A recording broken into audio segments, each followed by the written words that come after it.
C'est M. Luc Turgeon qui va parler de l'opinion publique et des langues officielles au Canada, une exploration de l'appui au principe de la loi et à sa mise en œuvre. M. Turgeon est professeur à l'École d'études politiques de l'Université d'Ottawa. Il enseigne la politique canadienne et la politique comparée. Et ses recherches portent sur l'opinion publique envers l'immigration, la représentation bureaucratique des minorités et les politiques sociales.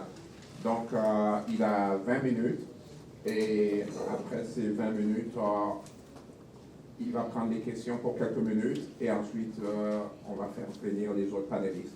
Merci. Merci aux organisateurs de l'événement.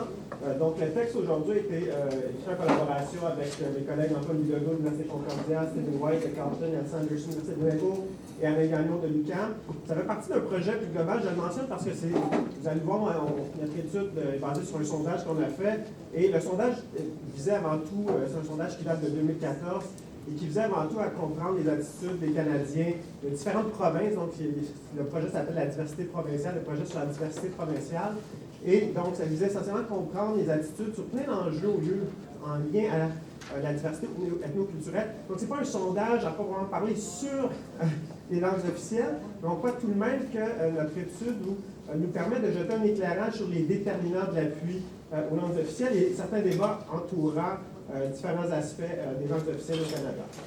Donc, le point de départ, en fait, ce qui est fascinant, et puis ça, j'ai eu cette discussion-là récemment avec d'autres collègues, c'est à quel point, en sciences politiques en particulier, malgré toute l'importance de la question des langues officielles au cours des 50 dernières années, on a une littérature relativement très peu développée sur les déterminants de l'appui aux langues officielles.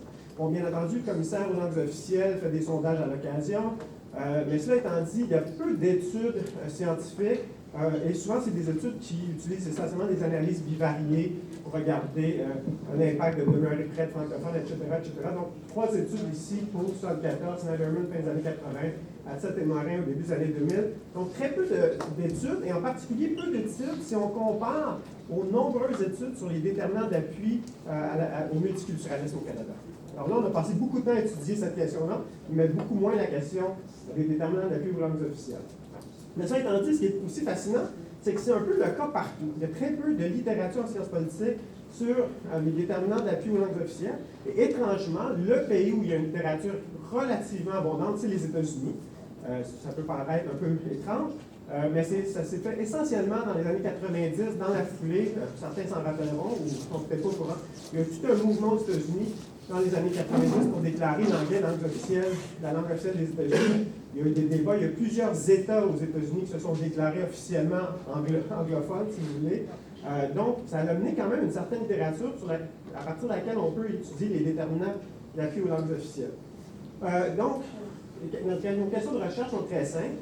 Qu'est-ce qui explique les attitudes envers les langues officielles au Canada? Bon, l'autre, est-ce qu'on retrouve un accord entre l'appui au principe des 2 langues officielles et l'appui à la mise en œuvre? C'est un aspect qui, je le mentionne rapidement, la question peut sembler un peu bête. Bien entendu, habituellement, il y a toujours un écart, on le sait, mais la raison, c'est qu'il y a toute une littérature ou un débat en sciences politiques sur ce qu'on appelle en anglais le Principal Implementation Gap.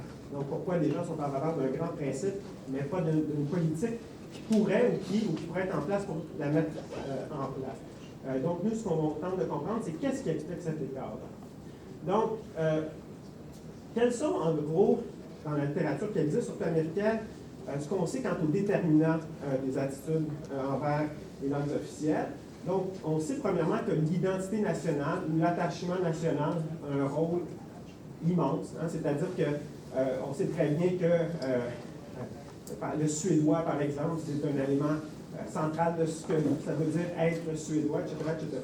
Donc, dans le contexte américain, on trouve une relation statistiquement très forte entre l'appui à l'anglais comme langue officielle et le patriotisme américain ou l'identité américaine. Donc, plus on s'identifie aux États-Unis, plus nos index de patriotisme sont élevés, plus on est en faveur de la reconnaissance de l'anglais seulement comme langue officielle. On peut penser que peut-être cette relation est distincte cependant dans les États multilingues comme le Canada ou la Suisse, où parfois le multilinguisme ou le bilinguisme deviennent des éléments de l'identité nationale. Ensuite, bien entendu, les langues officielles touchent aux relations intergroupes. Donc, souvent, l'opposition à la présence dans l'espace public d'autres langues ou de langue militaire peut être associé aux préjugés contre un groupe en particulier, mais souvent ça fait partie d'un symptôme qu'on appelle les préjugés généralisés. Donc on sait qu'en général, quand les gens ont des préjugés contre un groupe minoritaire, ils tendent à avoir des préjugés contre l'ensemble des groupes minoritaires. Donc ça a été démontré à plusieurs fois. Mais finalement, ça c'est l'aspect important, c'est ce qu'un politologue appelle les coûts de transaction culturelle.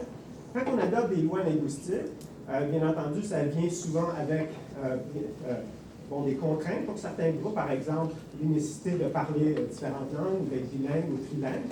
Et donc, bien entendu, ça peut amener ou mobiliser la question de l'intérêt personnel.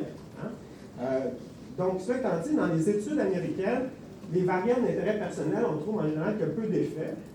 Mais Jack Citron, qui a beaucoup utilisé cette question-là, lui-même dit c'est peut-être parce que les Américains eux-mêmes ne sont pas au courant ou ne savent pas c'est quoi leur intérêt dans ces questions-là. On peut penser qu'au Canada, après 50 ans de débat sur les langues officielles, peut-être que les Canadiens ont une meilleure compréhension de leur intérêt personnel quant aux différentes approches face aux langues officielles. Donc, nos hypothèses sont très, très simples. Premièrement, comme je l'ai dit, c'est une hypothèse un peu bête, mais l'appui pour le principe des deux langues officielles au Canada devrait être plus élevé que l'appui à des mesures existantes ou potentielles pour mettre en œuvre ce principe. Et les déterminants des attitudes en langue officielle devraient être distincts selon qu'on analyse le principe ou sa mise en forme. Et notre hypothèse, là je fais ça rapidement, c'est que l'appui au principe devrait être associé à l'identité nationale. Donc, parce qu'on est Canadien, on est en faveur du principe des deux langues officielles et aux préjugés intergroupes. Alors que l'appui à la mise en œuvre devrait être associé beaucoup plus à l'intérêt personnel. Et comment l'approche canadienne peut potentiellement limiter les opportunités en tant qu'individu. Donc, notre étude se base sur le projet sur la diversité provinciale, comme je l'ai mentionné, ce qui a été fait maintenant il y a près de 5 ans, ou il y a plus de 5 ans, janvier-février 2014. C'est une étude de 6400 répondants. Les échantillons sont assez gros dans chacune des provinces, donc on a fait des suréchantillons par province, donc ça va de 1000 répondants pour les 4 grandes provinces à 400 pour l'île du Prince-Édouard. Et notre étude, l'étude que je présente aujourd'hui, se limite aux non-francophones à l'extérieur du Québec. Et je vais vous expliquer, vous allez voir dans une seconde pourquoi. Vous allez comprendre que c'est facile à comprendre. Okay? Donc, l'analyse que je présente, ça fait en 2 temps. Donc, en premier, on regarde l'ensemble des répondants. Et ensuite, on prend ceux qui étaient en faveur, seulement ceux qui étaient en faveur du principe. Donc, ce qu'on veut comprendre ici, c'est pourquoi quelqu'un serait en faveur du principe, mais peut-être pas d'un élément de sa mise en œuvre, de sa mise en œuvre potentielle. Donc, l'appui pour le linguisme officiel, c'est des questions sur une échelle accord, désaccord. Est-ce que vous êtes fortement d'accord, en désaccord, fortement désaccord? Pour le principe, la question qu'on utilise, c'est qu'il est important de préserver l'anglais et le français comme les deux langues officielles du Canada. Pour la mise en œuvre, les gens occupant un poste dans la haute fonction publique devraient être bilingues. Okay? Donc, c'est nos 2 mesures pour le principe pour la mise en œuvre. Nos variables indépendantes, l'identité patriotique, c'est une mesure, je suis toujours à mes études, ça peut sembler une mesure bête, mais c'est une mesure qui est utilisée depuis 50 ans dans les études sur l'opinion publique, qui est celui des thermomètres de sentiment, où on demande aux gens de 0 à 10 de mesurer leur attachement au Canada, 0 pas du tout attaché, 10 fortement attaché. Les préjugés, on fait la même chose avec un thermomètre de sentiment pour 8 groupes ethno-religieux, donc différentes minorités ethno-culturelles et ethno-religieuses au Canada. Et ensuite, on regarde également les sentiments spécifiques aux francophones, c'est-à-dire qu'on prend la moyenne pour le thermomètre des 8 groupes et on soustrait le score pour les francophones, voir si les gens ont des attitudes plus positives par rapport aux francophones que d'autres communautaires ou plus négatives par rapport à d'autres groupes que les francophones. Intérêt personnel, on demande aux gens s'il faut avoir une conversation dans les 2 langues, français et anglais, ou seulement anglais, ou seulement français. Bon, là, ici, nous avons repris une question de l'étude électorale canadienne. Vous allez voir que c'est un peu imparfait comme question, où on demande aux gens s'ils travaillent dans la fonction publique fédérale ou un membre de leur foyer. Donc, on ne peut pas mesurer directement si la personne travaille pour le gouvernement fédéral, mais c'est soit cette personne-là ou son conjoint ou sa conjointe. Donc, c'est une question qui a été souvent posée au Canada. La proportion de notre échantillon dont les gens ont répondu oui à cette question, c'est environ 3 de notre échantillon. Mais compte tenu du fait que l'échantillon est assez large, ça nous permet quand même de voir l'impact de travailler dans la fonction publique ou d'avoir un membre de sa famille. Et on vérifie également, dans notre modèle, on a une variable d'interaction entre le fait d'être soi-même bilingue et de travailler dans la fonction publique fédérale ou d'avoir un membre de sa famille qui travaille dans la fonction publique fédérale. Donc, différentes variables de contrôle, l'âge, le sexe, l'éducation, le chômage, la province de résidence et l'idéologie. Donc, c'est pour ça qu'on regarde seulement les anglophones, parce que les francophones sont à 94-95% en accord avec la reconnaissance française d'anglais comme les deux langues officielles et que les fonctionnaires fédéraux dans la haute fonction publique soient bilingues. Donc, il n'y a rien à expliquer. Essentiellement, tout le monde est en faveur. Donc, qu'en est-il pour les non-francophones hors Québec? Donc, 68% dans notre sondage appuient le principe des deux langues officielles et 53% sont d'accord avec notre question sur la mise en œuvre, qui est celle que les hauts fonctionnaires soient bilingues. Donc, comment expliquer? Là, pour que tout ça soit un peu, plutôt que de vous mettre un tableau statistique, là, où ça serait difficile d'interpréter, ce qu'on fait, c'est qu'on présente des probabilités prédites calculées à partir de régression logistique ordinaire. En fait, c'est Antoine, le spécialiste des méthodes quantitatives. Je fais semblant de connaître ça pour la statistique, mais ça fait plusieurs années que je travaille avec lui.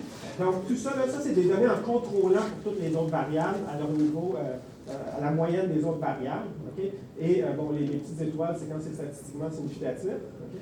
Donc, on voit que plus on est attaché au Canada, okay, plus on est en faveur du principe des langues officielles. Okay? Donc, ça démontre un peu que ça fait une partie de l'identité canadienne. Quand on se considère canadien, on tente à être en faveur du principe. Ça ne surprendra personne. Plus on a des préjugés contre les minorités en général, plus on est opposé au principe de la langue officielle, et encore plus quand on est particulièrement préjugé envers les francophones. Donc, ça, c'est pas nécessairement surprenant.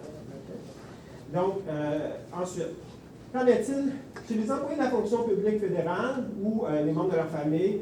On voit qu'il n'y a aucun effet, c'est-à-dire qu'ils ne sont pas plus ou moins en faveur du principe des deux langues officielles. Et là, encore une fois, peut-être de façon qui est plus ou moins surprenante, les gens qui sont eux-mêmes bilingues ont tendance à être plus en faveur du principe du bilinguisme au Canada. Bon, autre variable d'intérêt, et là, ici, nos données sont relativement différentes de celles d'un sondage que le commissaire aux langues officielles a fait.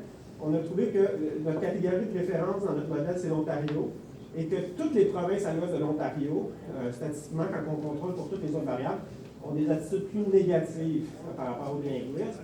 La seule province qui est plus en faveur dans notre sondage du principe du bilinguisme que l'Ontario, c'est la Nouvelle-Écosse.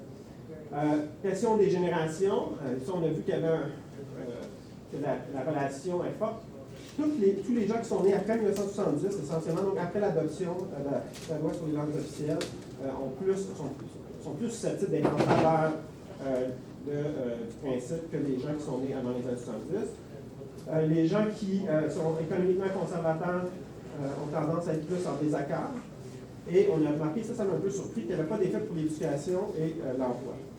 Bon, qu'en est-il pour la mise en œuvre? Donc, parmi les gens qui sont en faveur du principe, mais qui sont peut-être opposés à un aspect de la mise en place. Et là, ce qu'on remarque, c'est que l'identité et les préjugés généralisés n'ont pas d'effet. Les effets ne sont pas statistiquement significatifs. Mais que, encore une fois, si on est particulièrement, si on a des préjugés particuliers contre les francophones, on peut être un peu moins en accord avec cet élément de la mise en œuvre qui est celle du bilinguisme chez les hauts fonctionnaires. Les employés de la fonction publique fédérale, il n'y a pas d'impact, je vais revenir dans une seconde.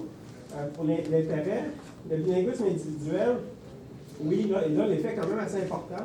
Donc, c'est particulièrement les gens qui ne sont pas bilingues, qui sont contre eux-mêmes la mise en œuvre, ou cette approche de la mise en œuvre qui est celle du bilinguisme chez les hauts fonctionnaires. Donc, ici, là, ça également, c'est des probabilités prédites. Et ça, on voit qu'il y a un effet. Et ça qui est un effet fort qui nous a surpris.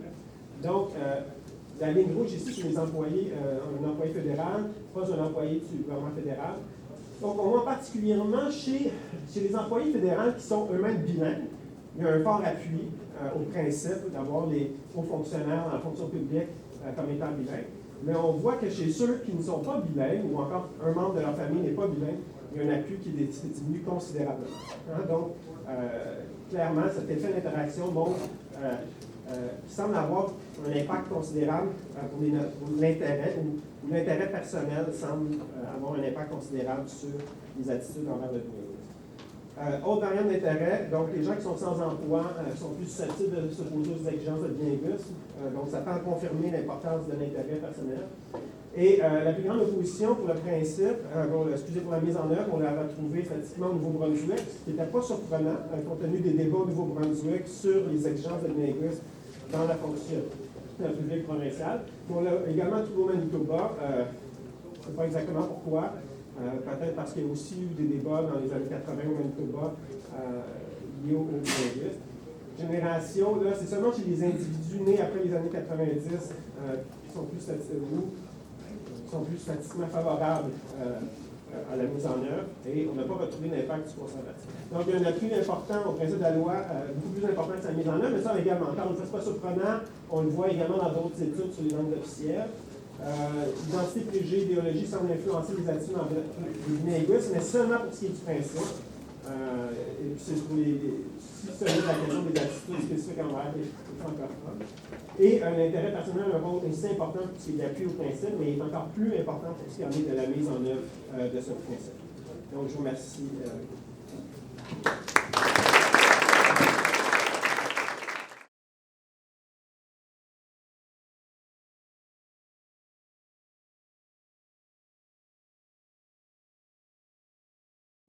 Voilà, va bien se passer, n'est-ce pas? Donc, on va prendre quelques questions de la salle, étant donné aussi que nous avons du temps supplémentaire. Mais... Juste rapidement, une petite question sur la prochaine Nouveau-Brunswick. Est-ce que la langue est contrôlée? Ça, c'est seulement chez les anglophones. Ah, ça, c'est vrai. Oui, donc c'est seulement chez les anglophones. Ouais. Les francophones du Nouveau-Brunswick, comme les francophones d'ailleurs, sont faits. Ça se comprend. Ouais.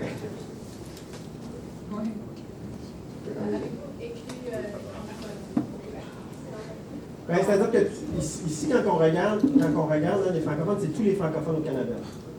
Ouais. Donc, tous les francophones au Canada sont en faveur du principe de la mise en œuvre et sont également en faveur du fait que les gens devraient être, en faveur du principe et en faveur du fait que les fonctionnaires de la... Ça, c'est de la bureaucratie fédérale. Donc, c'est ça. Oui, c'est les anglophones. Malheureusement, non. Parce que l'échantillon n'était peut-être pas assez grand. Donc, c'est pour ça qu'on l'a fait. Mais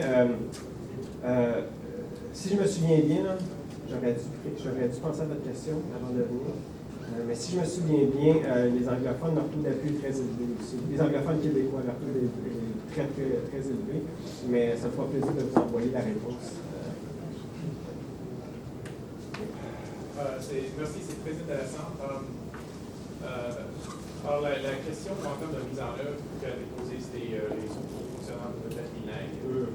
Ça, si on pense à la loi, ça peut être, je ne sais pas, les montants, ça va peut-être penser à la langue de service, peut-être la langue de travail, aussi dans le fonctionnement. Je me demande, mais ça serait intéressant peut-être un jour de faire un sondage en posant la question de prendre des mesures positives pour l'implanter de langue officielle dans votre province. Ça pourrait. J'ai aucune idée de qu'est-ce que ça donnerait. Ça pourrait donner, mais ça Ben, je suis parfaitement d'accord. Si quelqu'un veut nous financer pour qu'on fasse un sondage encore plus poussé spécifiquement sur cette question-là, je dois dire que c'était à refaire, on a posé plus de questions. C'était un peu à la dernière minute qu'on a rajouté des questions parce que moi et Alain, on voulait travailler sur un autre projet. On voulait juste se servir des données descriptives essentiellement. Finalement, on s'est dit que ça serait intéressant par rapport au débat américain sur la différence entre le principe et... Donc, non, mais c'est... Je suis certain que je suis plus critique de cette étude-là que... Merci, Luc. J'avais une question dans le même sens que Robert, c'est-à-dire que la question pour la mise en œuvre, c'est un débat qui est assez cristallisé chez les anglophones. C'est-à-dire qu'ils s'identifient à ce débat-là, que je suis pas bilingue, j'ai pas accès à des promotions dans la fonction publique. Ça a beaucoup nourri le discours anti-bilinguisme. Je me demande s'il n'y avait pas un effet vers le bas des réponses à la mise en œuvre, justement, parce que ce débat-là est bien maîtrisé, mais en même temps, la question c'est mesure positive, mais là on tombe dans le jargon, qui est peut-être pas encore besoin de mesurer. On pourrait se tourner vers des questions, genre, seriez-vous en faveur d'obliger l'apprentissage de la seconde langue officielle dans une école? Ouais. Non, mais je suis d'accord. Mais tu sais, aux États-Unis, quand ils font ces études-là, les questions sont aussi chargées. Hein, c'est sur l'affirmative action et l'obligation des gens il y avait toute une controverse aux États-Unis sur le fait qu'on amenait des enfants afro-américains dans des écoles, dans différents quartiers, là, ce qui était tout autour du transport scolaire, parce que c'est ça que je cherchais. Donc, ces enjeux-là aux États-Unis sont aussi émotifs. Mais ma deuxième question, c'est sur cette slide-là. C'est sur le 6% qui reste. Est-ce que vous avez exploré les raisons pour lesquelles Non. On avait cette discussion-là avec mes collègues hier sur le conservatisme social, sur la courant libertarien chez les francophones. Il n'y a pas un peu de ça dans le 6%. Oui. C'est une question qu'on n'a pas poussé, je dois t'avouer, parce que ça s'appelle quasiment du bruit. L'écart est tellement faible. Donc, oui, ça pourrait être la peine de le regarder. Je vais prendre deux dernières questions ici en arrière et ensuite Éric.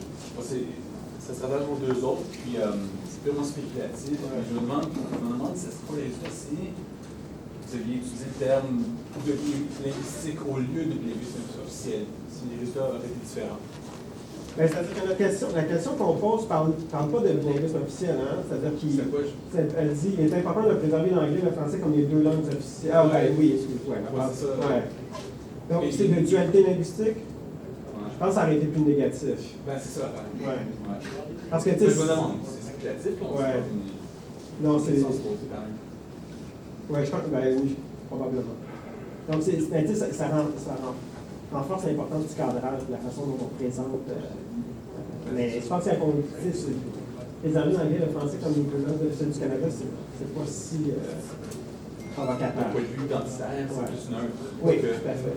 C'est vrai. Mais c'est la même chose pour quand ce genre d'études-là. Les études précédentes sont faites sur les attitudes envers le multiculturalisme, puis la question est assez neutre aussi. Ouais, c'est ça. Mais quand on regarde sur le multiculturalisme, les Canadiens, c'est parmi ceux qui sont le plus pro-multiculturalisme quand on fait des études comparées, mais quand on pose des questions très précises sur le multiculturalisme, on se rend compte qu'ils ne sont pas si pro-multiculturalisme. Oui, donc je vois que la collecte de données a été faite en 2014. Ça serait bien de refaire l'étude pour voir qu'est-ce qu'il y en a aujourd'hui, d'avoir une perspective historique. Parce que j'ai l'impression que le contexte a changé avec ce qui se passe en Ontario. Ça serait bien de comprendre les facteurs, mais dans une perspective historique. Qu'est-ce qui explique la montée d'un certain antilinguisme, par exemple, au Brunswick ou en Ontario? Donc, il y avait ce genre d'analyse-là qui m'intéresserait. Et aussi, comment traiter ça en politique publique, ce genre d'analyse-là? Je ne sais pas si vous avez réfléchi à ça en effet. Ben, deux choses, c'est-à-dire que souvent, c'est ça la réalité quand on fait des grosses études de sondage comme ça, c'est qu'on. Nous, on avait 10 projets d'articles, donc celui sur le bilinguisme. Il n'est pas arrivé si tard, en fait, c'était même un des premiers, bon. Mais il y a eu une longue transformation, il a beaucoup changé. Ça étant dit, je pense que les données sont encore intéressantes parce que, bon, comme je l'ai dit, il y a très peu d'études qui ont étudié les déterminants. Et, bon, vous parlez, est-ce que ça parle de, bon, les débats qu'il y a eu, ça montre très clairement qu'au Nouveau-Brunswick, il y avait quelque chose, hein, et qu'il y avait un potentiel de conflit. Donc, je pense que à ce niveau-là, c'est quand même pertinent. En termes d'impact sur les politiques publiques, je pense c'est peut-être lié à la question qu'on m'a posée précédemment. Je pense que si on avait à retravailler sur cette question-là, je pense que ce qu'on voudrait faire, c'est plus des expériences de cadrage. Donc, dans la façon qu'on cadre une question, est-ce que ça influence l'appui ou non aux langues officielles? Donc, je pense que c'est tout un courant pour beaucoup de gens, on vers ça en sciences politiques, dans l'étude sur l'opinion publique, la question des cadrages et comment ça affecte l'opinion. Donc, je pense que c'est peut-être dans cette ligne-là qu'on pourrait peut-être avoir une influence un peu plus importante sur les questions politiques. On va prendre une dernière question, désolé, en arrière là-bas, oui. Maintenant, vous, oui. C'était un sondage échantillon probabiliste, finalement? C'est-à-dire que le sondage a été fait à partir de. C'est léger, donc c'est un panel web. Et je vais dire que je vais défendre beaucoup ça là, parce que j'ai eu un engueulade récemment avec quelqu'un là-dessus. Quand on pose des questions sur des minorités, c'est toujours mieux de le faire web que par téléphone. Et si vous regardez d'ailleurs le sondage que le commissaire aux langues officielles a fait il y a quelques années, on voit que quand c'est fait au téléphone, les gens sont beaucoup plus en faveur du linguisme que quand c'est fait par web, à cause du biais de désirabilité sociale. Lorsqu'on pose des questions au téléphone, les gens pensent qu'ils doivent répondre. Je pense que vous savez ce que c'est, donc je vais arrêter. Mais tout ça pour dire que je trouve que c'est mieux de faire ce type d'études-là par web que par téléphone. Et ceux qui s'intéressent, Charles Breton, et en particulier pour les francophones, Charles Breton a fait un super article dans la Revue canadienne de sciences politiques où il démontre que lorsqu'on pose des questions sur les attitudes envers différents groupes, c'est en particulier vis-à-vis des francophones qu'il y a une grosse différence entre le web et le téléphone, encore plus que les minorités ethnoculturelles. Et d'autres études que Charles a fait tendent à montrer que c'est ça, des fois en tout cas, je vais m'arrêter là. Mais donc, en particulier sur les études pour les francophones, je dirais que en général pour les minorités, c'est mieux web que téléphone, et en particulier pour les francophones. OK, ben, merci beaucoup.